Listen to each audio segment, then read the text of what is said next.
Hi, boys and girls. It's Miss Cranford. I'm going to read a an unusual version of a story you might know. The name of the story is called Rapunzel. Oh, we should look at the cover. Here's the cover. It was retold and illustrated by Rachel Isadora. So if you have ever heard me talk about my favorite Anansi stories with the spider, you know that phrase retold. Retold means that someone else wrote the story and the current author is changing it a little bit and kind of making it their own version, but they're not pretending like they came up with this whole story on their own. In this case, our story is called Rapunzel, and it is retold and illustrated by Rachel Isadora. You can tell by the cover that her illustrations are going to look an awful lot like a story you might know about a certain hungry caterpillar. This is called a collage. She painted a piece of paper, like let's take, for instance, the sun in the on the book cover here. The sun, she painted a piece of paper using yellow and orange paints, let the paper dry, and now she has cut out the shape of a sun and glued it to a piece of paper, just like she did all of this. It's an awesome way to still be artistic, even if you think you're not a very good, if you're not very good at drawing, because she didn't draw anything in this book. She's cut out the pieces, and her illustrations are amazing. So let's get, oh, I forgot to tell you.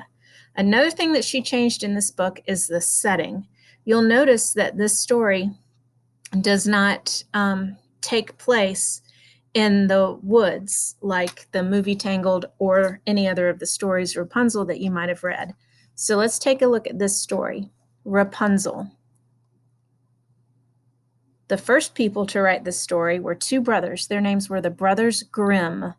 Grimm was their last name.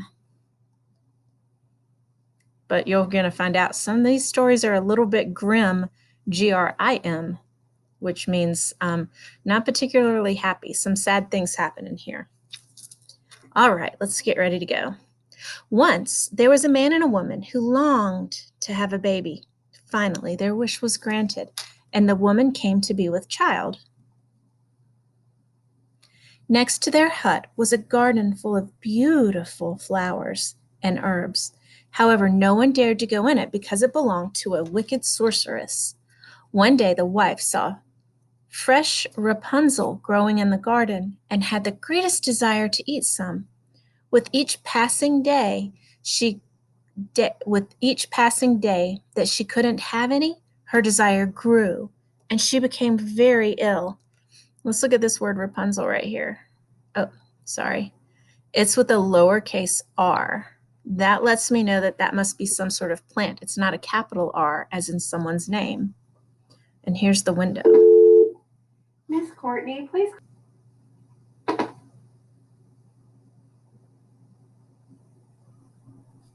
All right, let's get going again.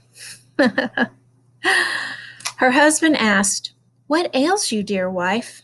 "Oh," she answered, "if I do not get Rapunzel, I shall surely die."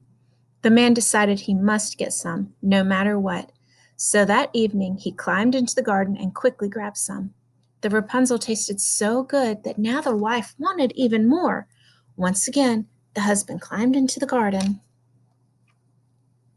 and there, to his horror, stood the sorceress.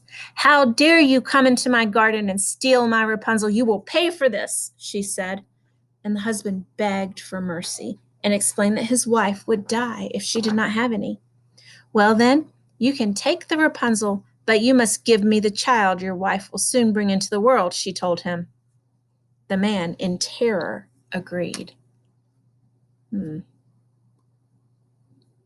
the child was born, the sorceress appeared, named the little girl Rapunzel, with the capital R, and took her away. Ooh. Rapunzel grew into the most beautiful child under the sun. When Rapunzel turned 12, the sorceress locked her in a high tower that had neither a door nor stairs, but only a window at the very top. When the sorceress wanted to enter, she stood below and called out, "Rapunzel, Rapunzel, let down your hair." Rapunzel then wound her beautiful long hair around a hook and let it fall to the ground so that the sorceress could use it to climb up. Oh, let's move my picture. There it is.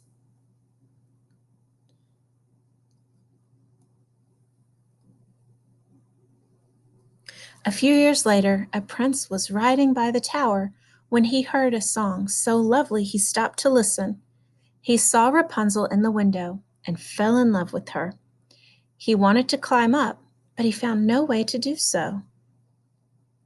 The prince returned every day to hear Rapunzel's sweet song.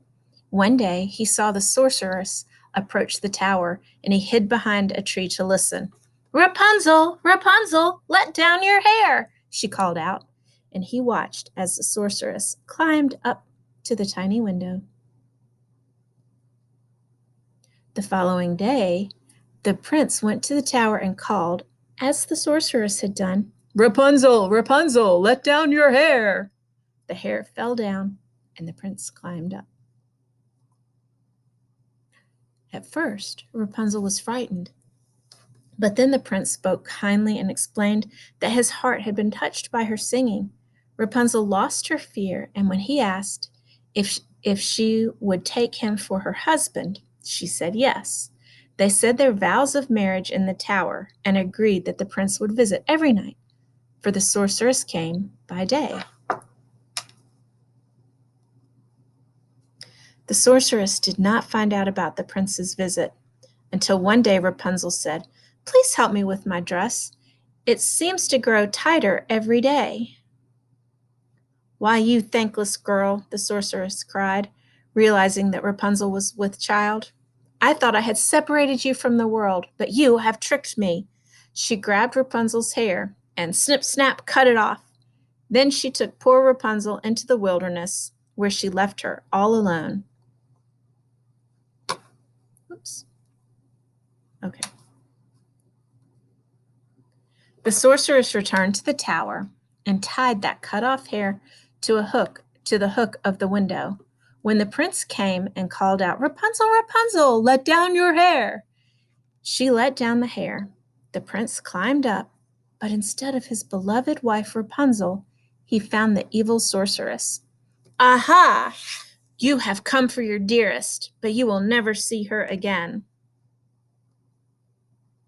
The prince was so overcome with grief that he threw himself from the tower. He escaped with his life, but the thorns he fell upon blinded his eyes. He wandered through the wilderness for years, eating nothing but roots and berries and weeping over the loss of his beloved wife. One day he heard a voice, and it seemed so familiar he went toward it. As he approached, Rapunzel recognized him and threw her arms around his shoulders and wept. Her tears fell onto his eyes, and he was no longer blind. The prince led Rapunzel and her twins to his kingdom, where they were received with great joy and lived happily ever after. So that's the end of this story. This is the brothers Grimm are known for having particularly harsh stories, and even though they're considered fairy tales, this is certainly not a fairy tale I would share with kindergartens because there's some bad parts to it. Of course, it is still a fairy tale, and there is a happy ending, and I do love a happy ending. Some of this you might remember from the Disney version, Tangled, where her tears helped the prince. I can't remember the prince's name in that one, but this is a particularly harsh version of the story. So I hope you enjoyed hearing this different version of Rapunzel. I can't wait till I see you guys back in the library.